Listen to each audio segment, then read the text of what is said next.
جیه کجبرین روشاوال باشور کردستان بو 4 سال.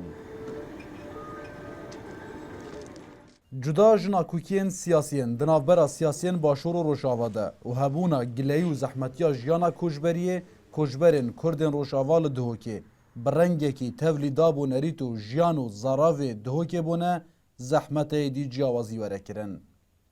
اری هم هر مثلا روجاواجی بیچگی جدابین هیا و گفتر هر تشت جدابین هیا یعنی بیشتر وقت چه مثلا عارف یعنی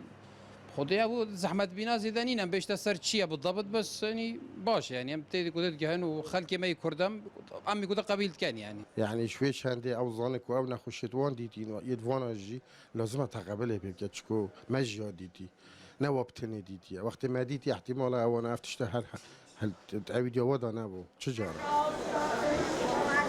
بدیتنه که جواکناسی باشور دنهاده مالا پیگوژیانا کردین 4 پارچین کردستانیه و به تایبت جی دهوک هلگری پرانیا ویباریه.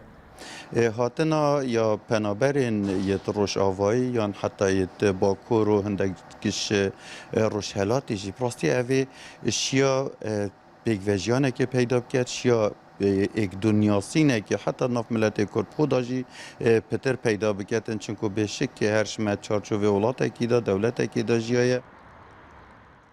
لپارزگاه دهوک 4 کمپین کجبرین روش آواهنه و جو همیا مازنتر جی کمپادومیز و لگوری آماران دنهاده زیده تر جی 70,000 کجبرین روش آوا دی کمپین پارزگاه دهوک ده آکنجینه.